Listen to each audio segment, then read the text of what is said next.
reflexão. Que a graça, a paz e o amor de Jesus estejam com você.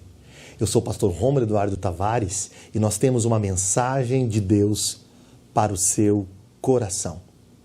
A Bíblia, ela não somente contém, ela é a própria palavra inspirada por Deus, ela tem autoridade e ela traz a essência divina, isto é, a sua natureza provém de Deus. São homens inspirados para escrever a respeito da ação de Deus na história. E já que a Bíblia é esse livro diferenciado que tem ensinamentos divinos para o ser humano, eu quero te convidar para meditarmos juntos agora nas Sagradas Escrituras. E para tal, eu te convido a você abrir as Sagradas Escrituras comigo no Salmo de número 126.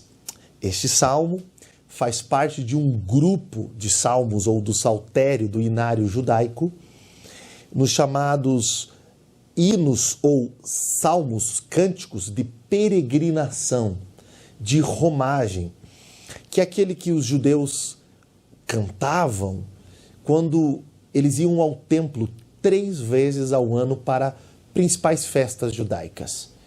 Essas festas eram a Páscoa, a festa do Tabernáculos e também das colheitas. Na Páscoa celebravam a mão de Deus poderosa, livrando eles da escravidão do Egito. Na festa dos Tabernáculos, celebravam o tempo que eles moraram em tendas na peregrinação pelo deserto rumo à terra prometida e ali foram protegidos e guiados pelo Senhor.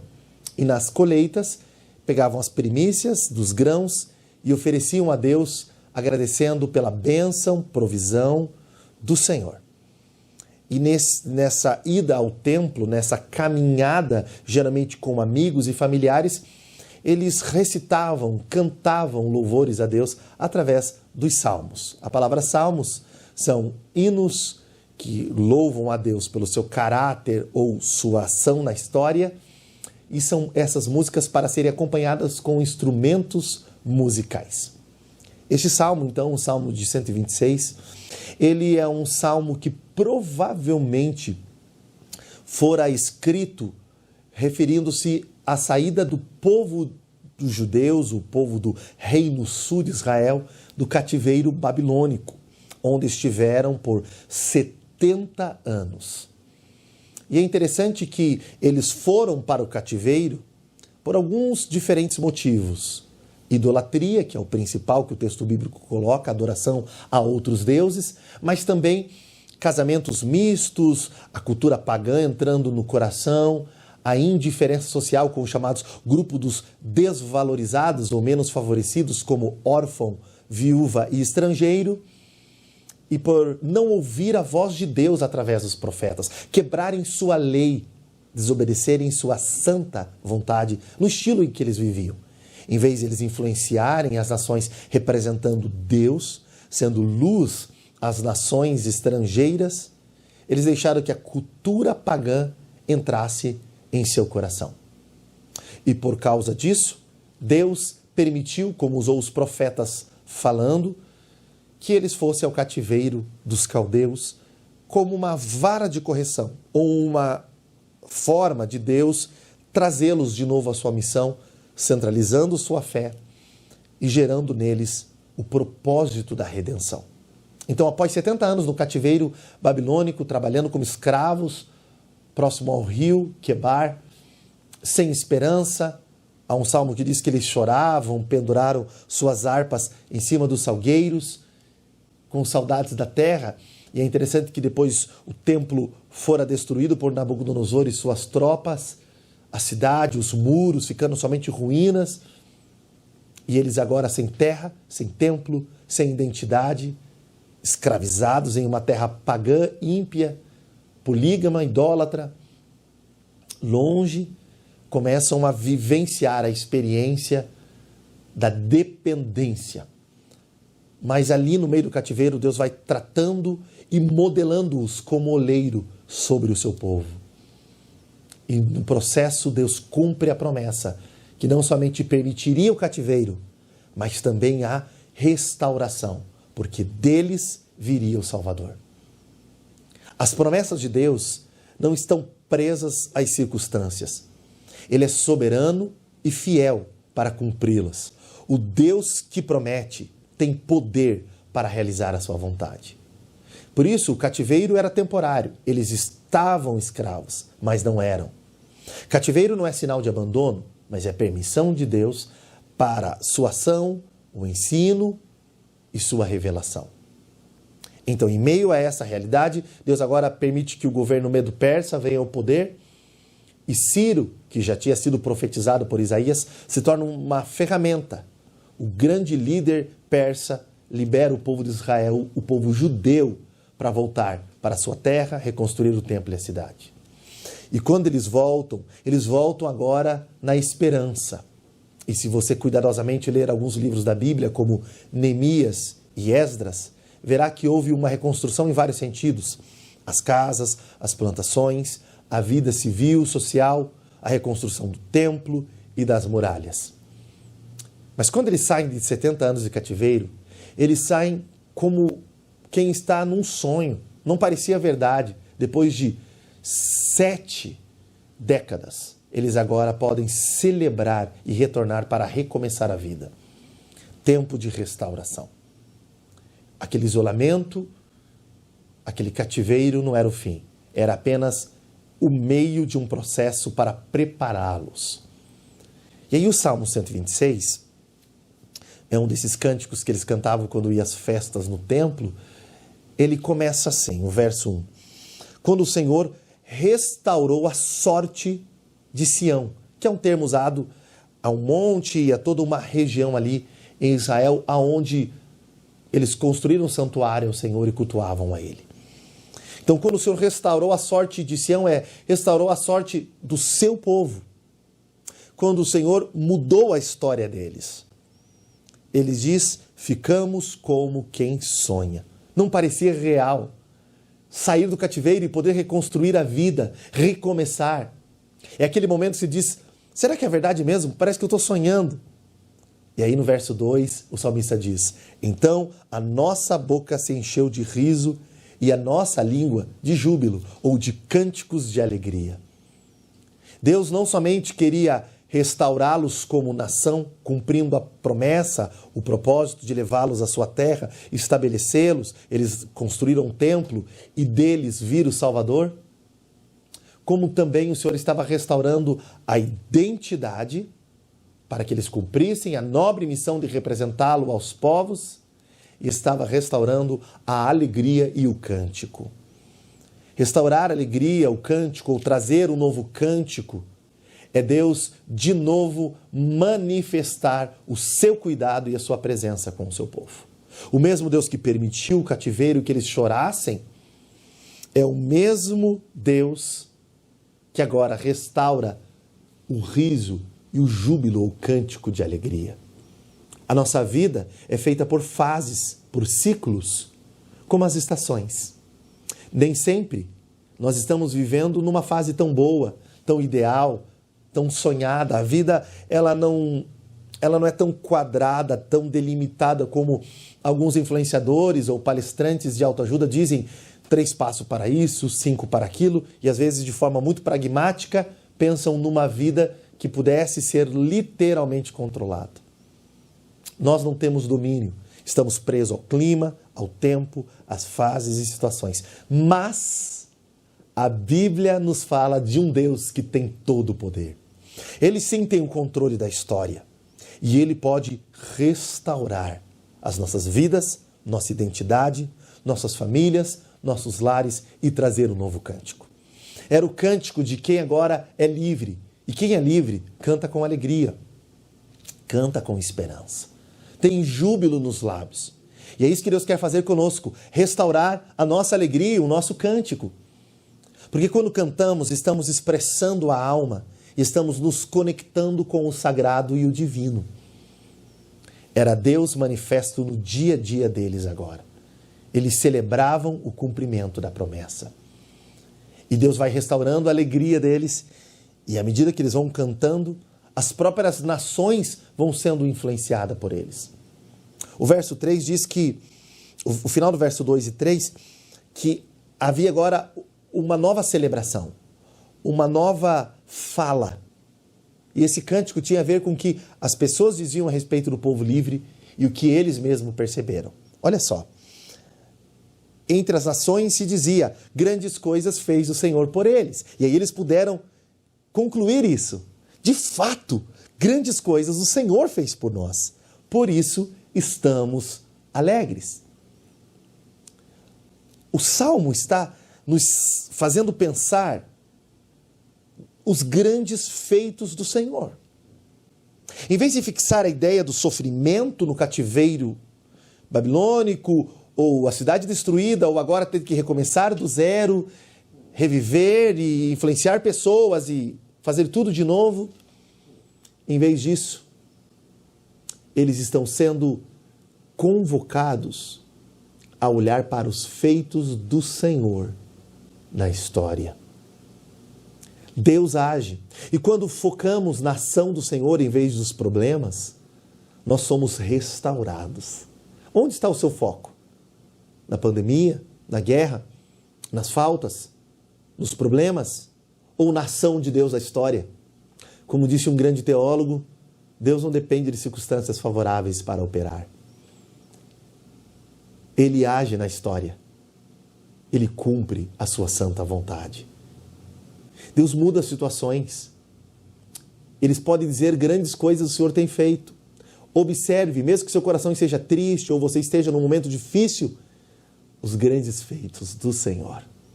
As grandes obras de Deus. Grandes coisas fez o Senhor por nós. Por isso estamos alegres. É se alegrar a partir de quem Deus é e da sua obra. Em sua ação, na sua digna manifestação. Olhe para os feitos do Senhor e alegre sua alma. Nutra seu espírito, sua mente com a ação de Deus. Porque se você focar apenas nas notícias, no que as pessoas dizem, de como o seu emocional se sente, você viverá uma espiritualidade amedrontada e volúvel. Mas se você olhar para os feitos do Senhor, então sua alma se alegrará e você poderá fazer o que disse o salmista, apresentar-se ao Senhor com cântico, com júbilo, cantando com alegria.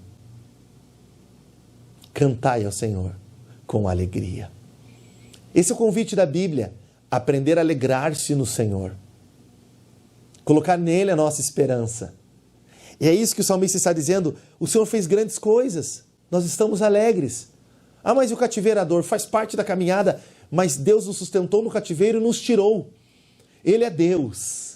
Conheça Deus, se relacione com o Senhor, veja a sua ação e seja restaurado. Tem um novo cântico.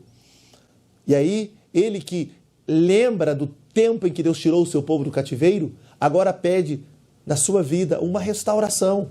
A liberdade agora de outros cativeiros que ele estava vivendo. Ele diz, restaura, Senhor, a nossa sorte. Mas restaura com uma grande manifestação, como as correntes do sul ou as torrentes no Negueb. Cerca de 60% do território de Israel é uma região muito seca, árida, chamada Negueb. Raramente no verão chove. Normalmente não tem chuva. E fica seco demais, árido, sem vida. Mas ao redor tem os montes do Líbano. E quando no inverno vem a chuva, eles ficam olhando para os montes. Como diz o Salmo, elevando os olhos para os montes. Porque quando vier a chuva do inverno, muitas vezes acontece o fenômeno das correntes do sul ou do Negueb. As águas que estão lá em cima descem, e por causa da altura elas descem com toda a força. Ou seja, vem as torrentes, como diz aqui a Nova Almeida atualizada. Águas inundando o deserto. E elas não apenas inundam o Negueb. Elas tomam todo aquele local e quando elas baixam, aparece flores, gramíneas verdejantes, vida. Aquilo que era deserto floresce. É isso que a Bíblia diz. Do alto vem o socorro. O deserto agora torna-se em fonte de vida. O Negueb não tem vida em si mesmo. Ele depende de algo que venha de cima. É do alto que vem o socorro. Há um Deus acima da sequidão do deserto. Por isso o salmista diz, é disso que eu preciso. Assim como o Senhor tirou o povo do cativeiro e trouxe um novo cântico, eu preciso da minha vida sendo restaurada. Você precisa dessa ação de Deus igual no Negueb. Que no meio da sequidão do teu casamento, na tua vida financeira, pessoal, emocional, espiritual, venha a provisão do Senhor. Há um Deus que pode tornar desertos em ambientes de vida. Esse é o Deus Todo-Poderoso que o salmista está celebrando, louvando, engrandecendo e glorificando. Um Deus que faz fenômenos acontecer até no deserto. Ele é um Deus real. Pode você estar na sequidão dizendo, eu preciso de um milagre. Olhe para o alto, porque de lá vem o teu socorro. E a Bíblia diz que ele faz esta oração e aí ele se lembra de algo muito importante, no versos 5 e 6. Usando a linguagem metafórica daquele que vai indo, semeando, e que está numa região ali seca ou precisando de chuva, e aí ele vai jogando uma semente e ele vai chorando. É claro que as lágrimas não podem regar suficientemente para acontecer a nutrição, para que aquela planta ou aquela semente atraia, então, a água, possa se nutrir, possa ter a sua seiva e fazer a fotossíntese com o sol, e então desenvolver o seu próprio fruto. As lágrimas não são suficientes, mas elas são a expressão de quem está semeando e derramando as suas lágrimas. De quem não está fazendo mecanicamente, mas de quem chora simbolicamente, dizendo, assim como as lágrimas pingam ao solo, eu espero que aconteça o que acontece como um fenômeno raro no Negueb. Eu espero águas que venham. E aquele que vai fazendo isso, ele não vai apenas plantando, mas vai com lágrimas semeando, com júbilo, com cântico de alegria, com celebração, ceifará, colherá. Quando aquilo que nós fazemos com autenticidade e envolvimento, então teremos resultado. O tema de hoje é a restauração através da manifestação sobrenatural de Deus. Só pode ser restaurado aquilo que está destruído. Por isso o contexto é cativeiro babilônico, é deserto, é falta de vida, é região árida, Negueb. Talvez nesse momento, você que está ouvindo a palavra de Deus diz, eu estou vivendo literalmente em um deserto pessoal. Mas há um Deus que não é indiferente. Há um Deus que atende. Há um Deus que contempla. O extraordinário das Escrituras é falar de um Deus vivo e de um Deus manifesto. Sim. A Bíblia diz que Deus, ele está em ação na história. Ele não é um Deus que depende de um sacrifício, uma oferenda, e que talvez atenda. Ele se manifesta. Por isso o salmista está celebrando, dizendo, eu preciso da tua manifestação e da restauração. Porque eu sei quem o Senhor é. O Senhor é aquele que tirou o seu povo do cativeiro. O Senhor é um Deus que age. Eu estou declarando hoje que pelas Escrituras, e é a palavra que produz a fé, você pode ser literalmente restaurado. Porque há um Deus presente e verdadeiro. E aí ele termina o salmo dizendo, quem sai andando e chorando enquanto semeia. Ele está falando da dinâmica agora. Não é ficar sentado porque eu clamei e louvei esperando o milagre. A ação sobrenatural. Porque quando as águas vêm, elas inundam e vão inundar. E eu preciso, se eu quero colher, já ter colocado a semente. Então, é no ambiente do deserto que eu devo agir, para que no ambiente da provisão eu possa colher. Sabe aquela máxima que só colhe aquele que planta? Acontece que na nossa vida nós esperamos milagres que resolvam todas as situações, facilitem processos e façam a nossa parte. O ambiente árido não é para você parar, é para você se preparar para frutificar. É no contraditório que construímos a história. O salmista está falando da dinâmica de sair andando, chorando e semeando. Deus nos chama para uma espiritualidade ativa.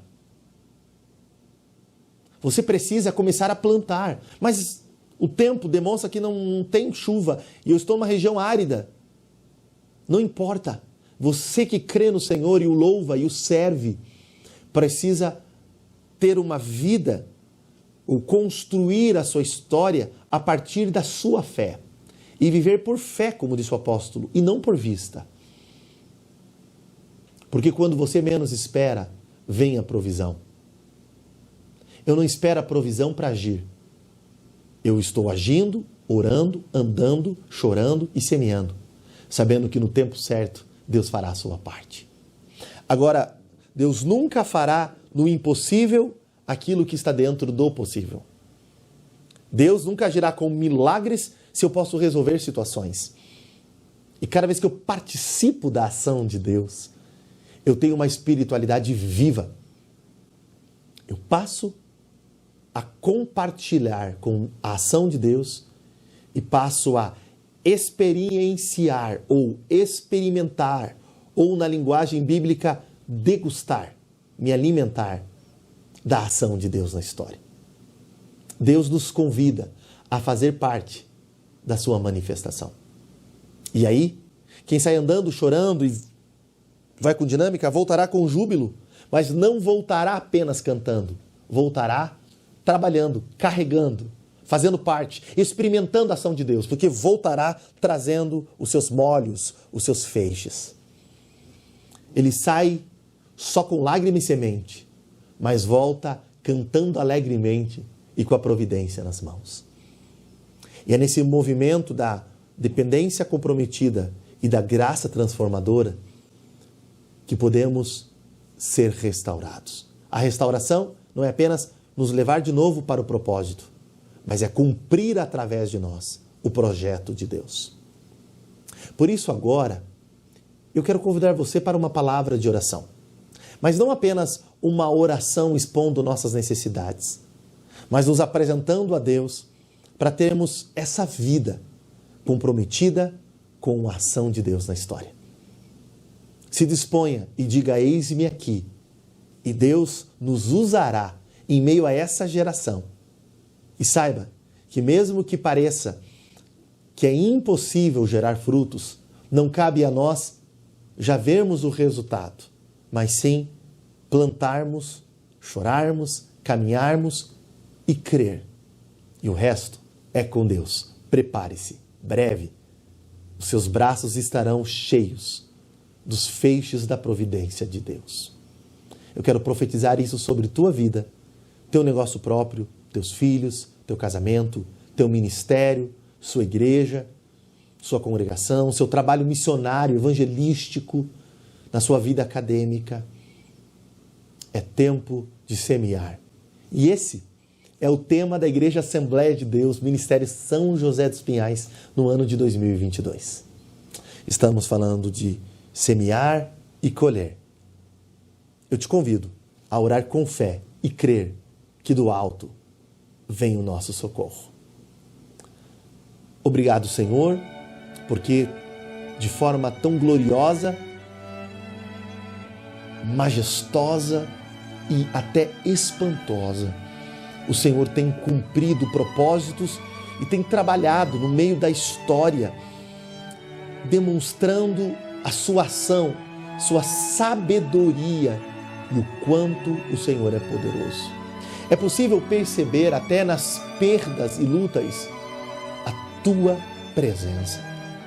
A minha oração sincera é que o Senhor fortaleça a nossa fé, amplie nossa visão, reavive os nossos corações e nos prepare para vivermos o tempo da semeadura, do envolvimento, do comprometimento, da responsabilidade, do trabalho, do serviço pela tua causa. E aí, mesmo chorando e esperando a providência, viveremos o tempo do cântico da alegria e da provisão do Senhor.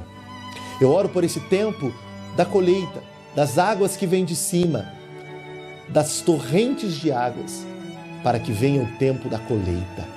Derrama, e assim que nós oramos e agradecemos pela providência, pela tua manifestação e teu cuidado, e abençoamos a todos que estão aqui conosco, a todas as famílias aqui representadas, esta igreja local, os pastores, a liderança, lares, pais, mães que estão nesse momento intercedendo pelo seu lar, pela sua família, que venha o tempo de voltar sorrindo um novo cântico com os feixes dos braços.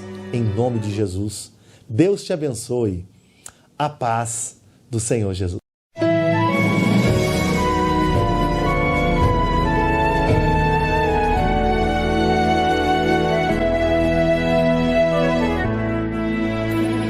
Momento de reflexão.